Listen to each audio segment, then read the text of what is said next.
morning everyone. I am Dr. Meenu Vashisht. I am a consultant with Birla Fertility IVF.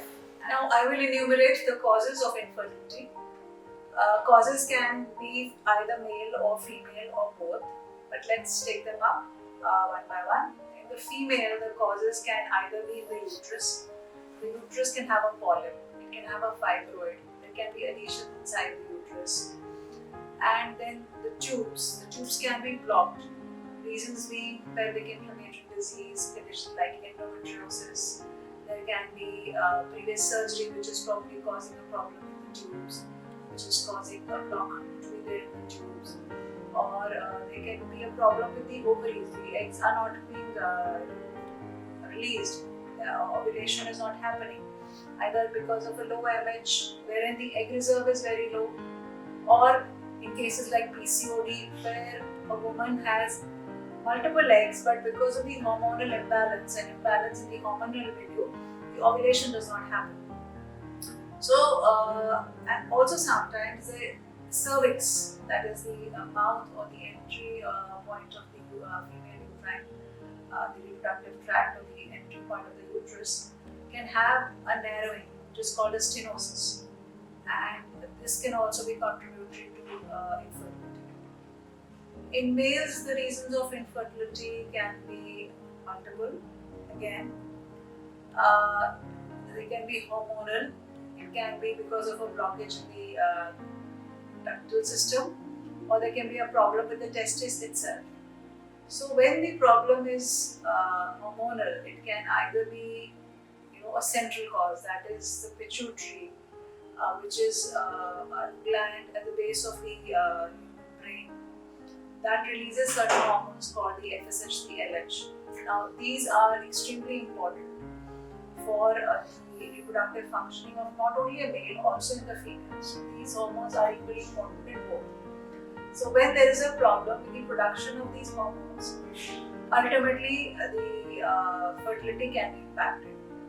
Sometimes there is a problem in the target organ, that is the testis. The testis itself has probably had some kind of an infection, it marks measles, which affects ultimately the production of the sperms. It probably had some episode of trauma in childhood, so the production of sperms is impacted.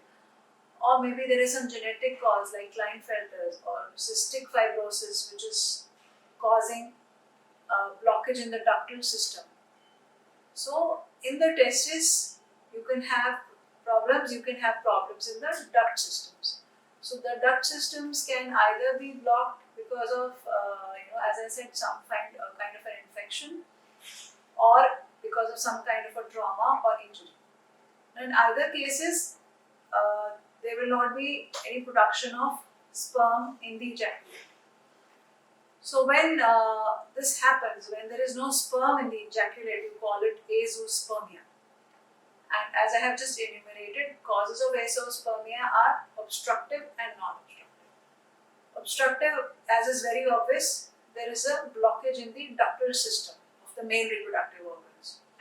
And non-obstructive is that the ductal system is all okay, it's all open, but the testis fails to produce any sperms. Now, this is a very important point that we as clinicians must identify when we are trying to handle cases of azoospermia. Sometimes the males are having sperms, though the number may be less. When the number is less, it is called oligozoospermia. When the structure is impacted, normally we need about 4% normal morphology sperms, but when they are lesser than that, it is called teratozoospermia. And there's another category wherein you have sperms which are very low, or rather not rapidly moving, that is, the motility is impacted. So that is called asthenozoospermia. So there is certain criteria that the WHO lays down and which form a very important aspect of the semen analysis, which helps us decide whether the semen analysis is within the normal limit or it is abnormal. So herein were the main causes that I have enumerated, and other than this, if the thyroid level is impacted both in the male or female, or the prolactin levels are impacted in the male and the female. These also can be contributory to the infertility. If they are suffering from any kind of medical disorder like diabetes, hypertension, obesity, so all these also will contribute to infertility. The lifestyle nowadays has a very important role to play because people are leading extremely stressful lives. There is a when they consume stuff like smoking or they are consuming alcohol, it again has a very detrimental effect on the reproductive life. So all this also has an important role to play. A normal hormonal milieu is also very important for both the male and the female reproductive system to be able to function properly and contributes big time in giving a successful pregnancy. So if there is an abnormality in the, let's say, the thyroid levels or the prolactin levels, or if a couple has diabetes, there is obesity, or if there is any other substance abuse like alcohol, smoking, all this contributes big time to fertility issues. So lifestyle modification is also extremely important when we talk of infertility.